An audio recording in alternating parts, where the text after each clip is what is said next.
আসসালামু আলাইকুম প্রিয় সরকারি কর্মচারী ভাই ও বোনেরা, আপনাদের দীর্ঘদিনের যে প্রত্যাশা 22 লক্ষ সরকারি কর্মচারী এবং 22 লক্ষ পরিবারের যে 11 বছরের প্রত্যাশা ছিল নবম পে স্কেল বাস্তবায়ন, দ্রব্যমূল্যের ঊর্ধ্বগতির সাথে নাকানি চুবনি খেতে খেতে আসলে প্রতিটা পরিবার আজকে ক্লান্ত হয়ে পড়েছে। তারই ধারাবাহিকতায় বিভিন্ন সংগঠন এই পে স্কেল বাস্তবায়নের জন্য আসলে কাজ করে চলেছে। আমি শুধু আজকে আমার একার কথা বলবো না, আজকে যে পে স্কেলটা বাস্তবায়ন হবে সেটার জন্য আসলে বিভিন্ন সংগঠন কাজ করেছে, বিভিন্ন কর্মচারীরা আমাদের সাথে একত্রতা প্রকাশ করেছে, বিভিন্ন কর্মচারীরা আমাদের এই দাবির কথা জানিয়েছেন। যারা আমাদের এই দাবির সাথে একত্রতা প্রকাশ করেননি, যারা আমাদের এই দাবি বাস্তবায়নের জন্য কথা বলেননি বা আন্দোলনে মাঠে আসেননি, কারো প্রতি আজকে আমাদের কোনো রাগ নেই, কোনো ক্ষোভ নেই। আমরা বিভিন্ন সংগঠন আমাদের এই পে স্কেল বাস্তবায়নের জন্য আমরা আন্দোলন সংগ্রাম করেছি, সরকারের কাছে দাবি তুলেছি। তারই ধারাবাহিকতায় আজকে দেশ নায়ক জনাব তারেক রহমান মাননীয় প্রধানমন্ত্রী আজকে আমাদের এই সরকারের যে প্রথম ঐতিহাসিক যে বাজেট অনুষ্ঠান ঘোষণা হয়েছিল সেখানে আজকে নবম পে স্কেলের ঘোষণা দিয়েছেন।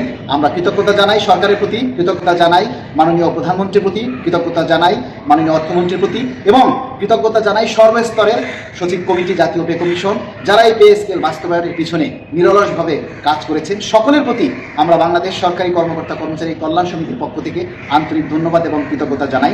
এরই সাথে আমরা দাবি তুলতে চাই যত দ্রুত সম্ভব আমরা এই পে স্কেলের প্রজ্ঞাপন চাই, কেননা আসলে এইটাকে ইস্যু করে বাজারে দ্রব্যমূল্যের উপরে একটা বিশাল প্রভাব পড়বে। আমরা সরকারের কাছে অনুরোধ জানাবো যাতে এটাকে কেন্দ্র করে অসাধু ব্যবসায়ীরা বা সিন্ডিকেট ব্যবসায়ীরা যাতে অতিরিক্ত ফায়দা লুটতে না পারে, এজন্য বাজার নিয়ন্ত্রণটা শক্ত হাতে দমন করতে হবে। এবং সরকারের প্রতি আমরা দাবি জানাবো অতীতের যে 3টা পে স্কেল হয়েছে 2005, 9 এবং 2015, কোনো পে স্কেলই আসলে 2 ধাপের বেশি সময় নেয়নি বাস্তবায়ী হতে। আজকে আমাদের এই যে মাননীয় প্রধানমন্ত্রী, বাংলাদেশের ইতিহাসে সেরা প্রধানমন্ত্রী হিসাবে আমরা স্বীকৃত দেই এবং আখ্যায়িত করি, সেই সেরা প্রধানমন্ত্রীর কাছে আমরা সেরাটাই চাই। আমরা চাই অতীতের সকল রেকর্ড ভঙ্গ করে সুন্দর একটা পে স্কেল যাতে আমরা উপহার পাই এবং এই পে স্কেলটা যাতে অতীতের ন্যায় অন্তত 2 ধাপের মধ্যেই যাতে সীমাবদ্ধ থাকে, 2 ধাপের মধ্যেই যাতে বাস্তবায়িত হয় এবং প্রথম ধাপে সকল গ্রেডে প্রশাসনিক অবকাঠামো, প্রশাসনিক জটিলতা এড়ানোর জন্য সকল গ্রেডেই যাতে শতভাগ মূল বেতনটা প্রথম ধাপেই বাস্তবায়িত হয় এবং পরবর্তী ধাপে অন্যান্য ভাতা দিলে সকল কর্মচারীরা কৃতজ্ঞ হবে এবং সরকারের প্রতিও আর্থিক চাপ কম পড়বে বলে আমরা মনে করি।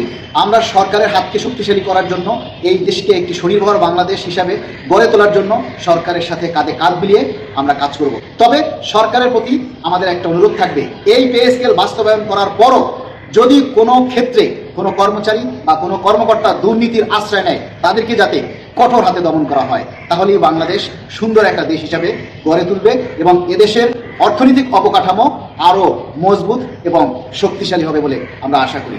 ধন্যবাদ সবাইকে, ধন্যবাদ মাননীয় প্রধানমন্ত্রীকে, স্যালুট জানাই আপনাকে।